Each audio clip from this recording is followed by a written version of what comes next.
하나님만 사랑하며 하나님만 예배하며 하나님만 붙드는 믿음의 삶이 되게 하여 주시옵소서. 그럴 때에 하나님께서 우리와 영원토록 함께 하실 뿐만 아니라 오직 하나님이 주시는 평안과 기쁨이 우리 삶 가운데 넘치게 부어지게 될 줄 믿습니다. 하나님 아버지, 이 믿음 가지고 오늘도 승리하게 도와주시고 어떤 삶의 현장에 있든지 그 살아계신 하나님을 향하여 온전한 믿음 가지고 승리하는 복된 한 날 되게 하여 주시옵소서. 믿음이 부족한 자에게 믿음을 허락하여 주시옵소서. 지혜가 부족한 자에게 지혜의 능력을 더하여 주시옵시고, 하나님 안고 일어서니 우리 모든 삶의 걸음마다 오직 하나님의 인도하심을 받기 위하여 늘 기도하는 우리 모두가 될 수 있도록 은혜를 나누어 주시옵소서. 그럼에도 불구하고 우리의 간구와 소원을 주님 앞에 아뢰지 아니할 수 없습니다. 가정의 문제, 자녀의 문제, 건강의 문제,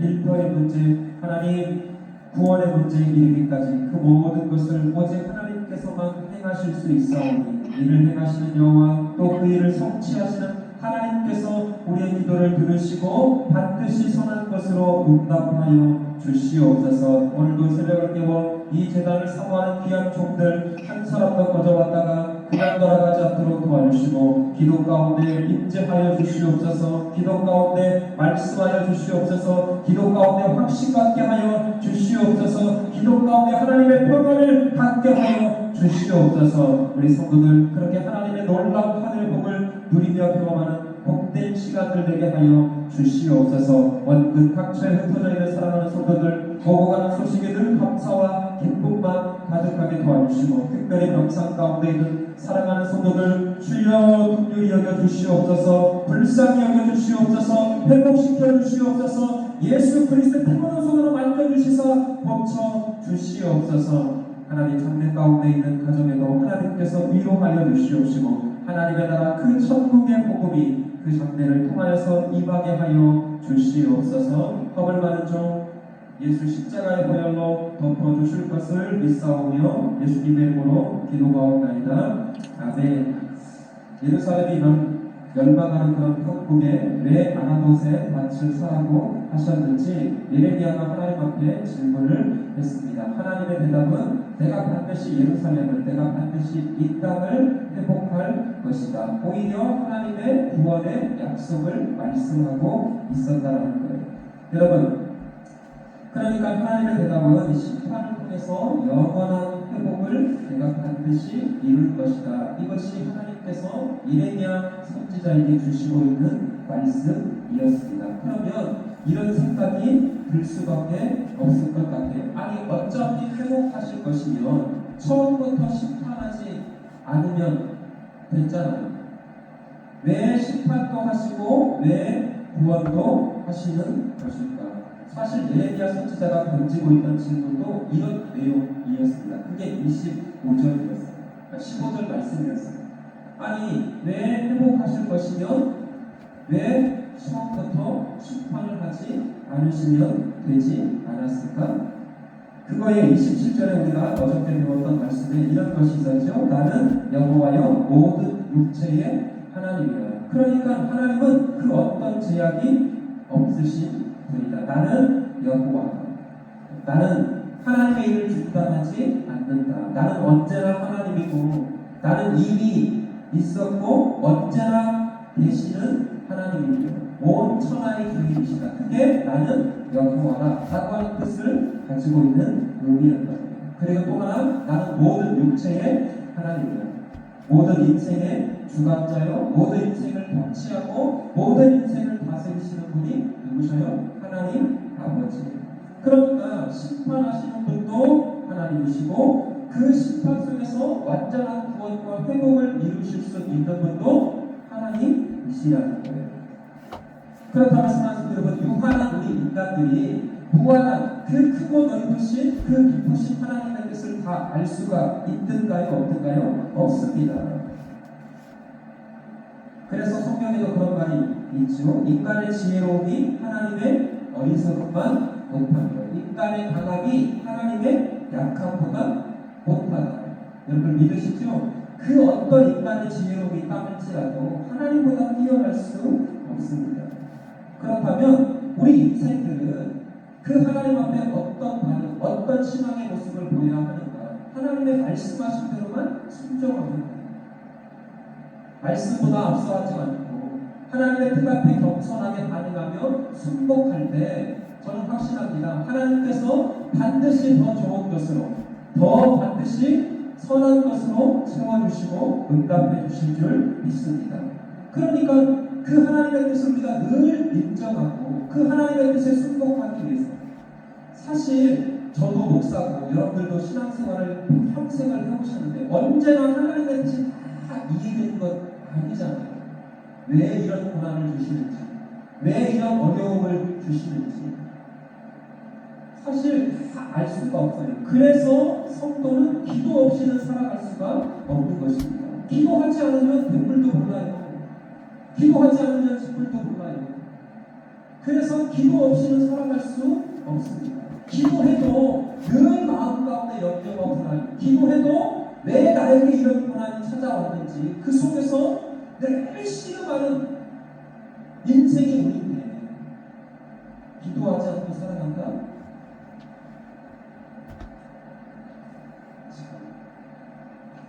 저는 우리 교회가 진짜 더 기도하는 교회가 됐으면 좋겠어요. 너무 더 기도해요. 예, 저부터 더 많이 기도해야 돼요. 정말 기도해야 될 사람이 기도하지 않는 것을 보면 너무나 좀 답답합니다. 사실 새벽에도 그런 기도를 좀 묵상을 좀 했는데, 물론 성도 여러분들, 우리도 200명 가까운 성도들이 목사를 다 찾아주고 용서해주고 말 안 하니까 저도 목표할 수 있는 거겠죠. 그죠? 여러분들도 저를 위해서 참아주고 또 저도 여러분들을 위해서 참는 거 왜 없겠어요? 말하고 싶을 때 한 사람 한 사람 다 불러다니고 왜 그따위 마십니까? 말하고 싶어요. 어떤데? 근데 말 안 해요. 이게 잘하는 것이냐 잘 모르겠어요. 좋은 게 좋은 것이 목회를 잘하는 것인지, 아니면 똑바로 가르쳐야 되는데 똑바로 가르치는 것이 요즘은 말하는 또 시험처럼 해요. 어디가 나가니 여러분을 혼내려고 하는 게 아니고요. 그러니까 기도 없이는 하나님의 뜻을 온전하게 발견할 수, 또 그 뜻에 순복하고 순응할 수도 없어요.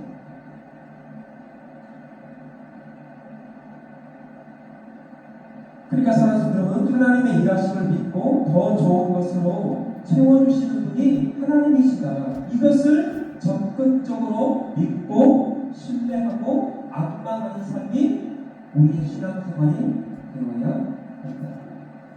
주를 안무하는 자 올라가 독수리같이, 그렇게 하나님을 악망할 때 하나님이 주시는 새 힘이 주어지게 되는 것입니다.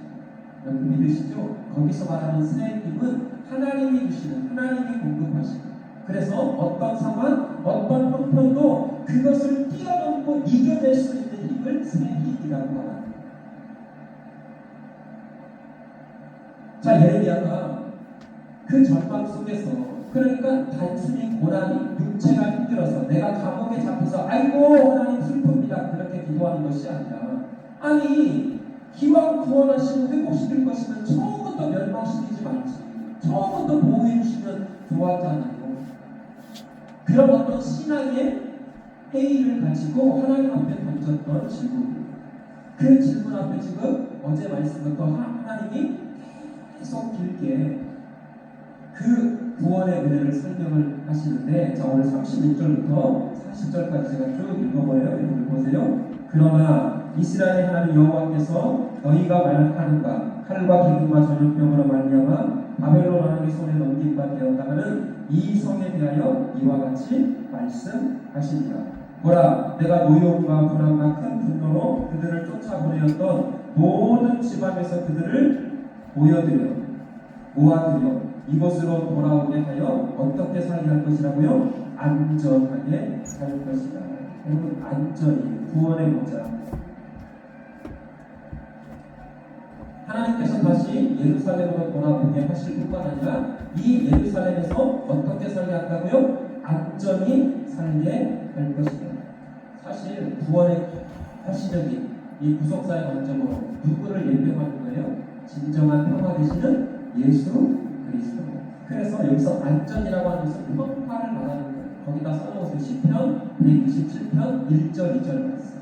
여호와께서 성을 지키지 아니하시면 파수꾼의 깨어 있으니 여호와께서 집을 세우지 아니하시면 세우는 자의 수고가 한때며 여호와께서 성을 지키지 아니하시면 파수꾼의 깨어 있으니 그날에는 경성함이 헛되도다. 여호와께서 사랑하시는 자에게 무엇을 주시는가? 잠을 주신다. 거기서 잠은 물리적인 잠을 말하는 것이 아니라 평화를 말하는 평화, 안전. 그리스도 예수로 말미암아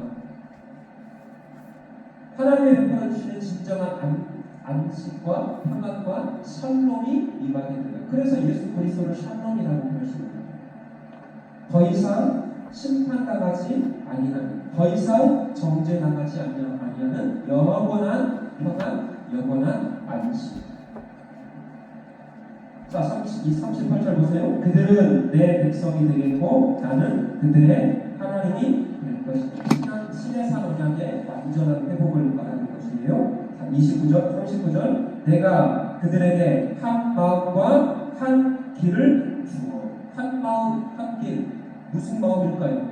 그리스도 예수의 마음은 자기들과 자기 후손의 복을 위하여 항상 나를 경외하게 하고. 40절. 내가 그들에게 복을 주기 위하여 그들을 뭐하지 아니하리라, 떠나지 아니하리라. 우리 예수님의 또 다른 이름을 무엇이라고 하죠? 예수 말고 가르쳤던 천사가 그 이름을 임마누엘이라 하리라. 임마누엘을 번역한 즉 하나님이 우리와 함께 계신다. 떠나지 아니하리라. 임마누엘, 그리스도 예수를 지금 약속하시는 거예요. 그들을 떠나지 아니하리라 하는 영원한 언약을 그들에게 세우고 나를 경외함을 그들의 마음에 두어 나를 떠나지 않게 하고, 그리스도 예수를 통해서 완전한 입대복을, 그리스도 예수를 통해서 완전한 구원을 이렇게 이루실 것임을 하나님께서 지금 예레미야 선지자, 이 예레미야의 질문을 통해서 하나님의 구원이 어떻게 오실 그리스도 예수를 통해서 완벽하게 안식과 구원과 회복을 주실 것임을 지금 선언하고 있습니다. 저는 여기서 또 한 가지를 발견했습니다. 하나님의 시각은요, 그냥 뭐라고 그러죠? 일 닥치면 임시방편으로 때우고 그런 거 아니에요. 여러분, 뭐 신학적인 말도 있지만 하나님은 이미 아담의 범죄를 통해서 그리스도 예수를 예표하십니다. 그러니까 오해하지 마세요. 전혀 예수님을 보내실 생각이 없었는데 죄가 있어, 아이고 예수 보내야. 그러니까 하나님의 구원은 처음부터 끝까지 모든 마스터 플랜입니다. 41절 한번 읽어볼까요? 시작. 내가 기쁨으로 그들에게 복을 주겠다. 자, 여기까지만. 내가 무엇으로? 기쁨. 자, 기쁨 동그라미를 쳐놓으세요. 왜 제가 쳐놓은지 말드릴게요. 그들에게 복을 주되 분명히 나의 마음과 정성을 다하여 그들을 이 땅에 심으리라. 자, 내가 기쁨으로 그들에게 복을 주겠대요. 자, 여러분, 누구를 예표하는 그림일까요? 예, 맞습니다. 성령님. 내가 매일 기쁘게 술래의 길에 남은 주의 말이 나를 안보하며 내가 주의 큰 복을 받는 참된 비결은 주의 영이 함께함이라. 내가 기쁨으로 그들에게 복을 줄 것이다. 그리스도 예수께서 보내시는 약속의 영, 성령. 그러니까 사실 지금 하나님께서 예레미야 선지자를 통해서 말씀하고 있는 이 모든 그림은 예수 그리스도 예수를 통하여 십자가를 통해서 또 오신 성령을 약속하고 있는, 예수의 죽으심과 성령의 오심으로 말미암아 택하신 백성들을 영원한 구원으로 이끄실 그 그림을 지금 말씀하고, 그렇다면 사랑하는 여러분, 우리를 향하신 이 하나님의 구원을 능히 막아설 자가 있어요, 없어요? 없습니다. 하나님의 심판을 막아설 자도 없었어요. 반대로 하나님의 구원을 막아설 자 있어요, 없어요? 없어요. 그게 25절 말씀이에요. 나는 여호와라 모든 육체의 하나님이라 내가 능히 하지 못할 일이 없지 않겠느냐? 하나님은 하실 수 있습니다. 여러분 특기책에 잘 써있더라고요. 이렇게 써있더라고요. 왼쪽에 보면 제가 그대로 읽어드릴게요. 하나님의 심판 앞에서 사람의 희망이 무용하는. 그러니까 하나님이 심판하시는 걸 작정하면 사람이 아무리 희망과 소망을 걸고 있어도 그거 쓸데없어요. 그 다음 하나님의 용서와 은혜 앞에서 사람의 절망도 괜한 일이다. 멋있게 잘 썼습니다. 아무리 인간이 절망하고 탄식하고 소망이 없는 그런 낙심한 완전히 밑바닥에 처박혔다 할지라도 하나님이 용서하시고 하나님이 은혜 베푸시고 하나님이 구원하시기로 작정하면 그거 쓸데없는 걱정, 쓸데없는 걱정. 믿으십니까? 이것을 믿는 것이 진짜 믿음이에요. 세상 속에서 왜 고난과 절망이 없겠습니까? 그럼에도 불구하고 나를 사랑하시는 하나님, 나와 함께 하시는 하나님, 그것은 목사가 하는 약속이 아니에요. 성경이 하는 약속이기 때문에 그 하나님의 말씀을 진리의 생명의 말씀으로 믿고 그 어떤 절망 속에서도 하나님의 구원을 믿음으로 확신하면 우리가 갖고 있는 근심, 염려, 고난, 그거 쓸데없는 거라는 거, 쓸데없는 거. 하나님의 은혜는 어떤 불행이나 재난도 복으로 바꾸실 수 있다. 아멘이시죠? 로마서 6장 14절 15절 제가 주기랄마다 우리가 법 아래 있지 아니하고 은혜 아래 있기 때문에 거기서 주가 우리를 주관치 못할 줄 믿습니다. 그거 죄 가운데 어차피 살아가고 그런데 그 죄로 말미암아 더 이상 하나님 앞에 사단의 그 참소가 통하지 않아요. 우리 예수가 그게 하나님의 구원이시죠. 예수님과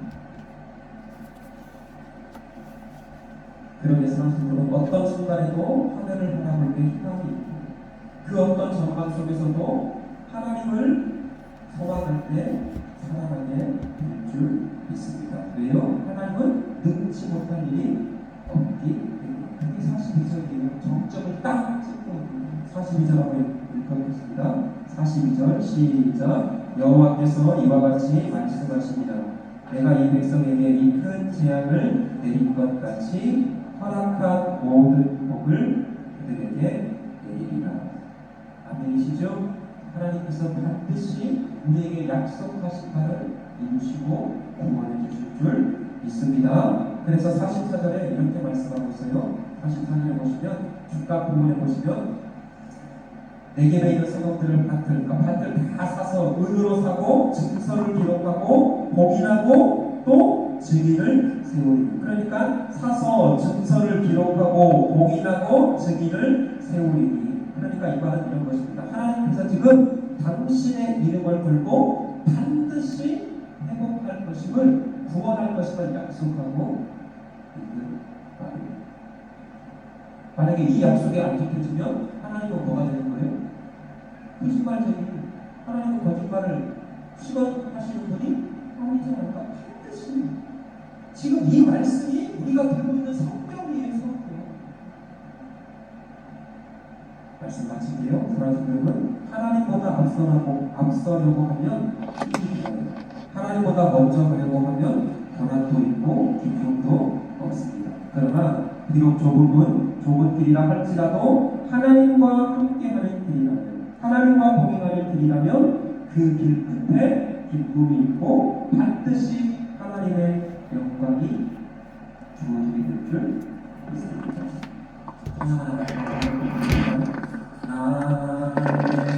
나는 끝에서 나는 주님을 보리라. 영광이 내 주님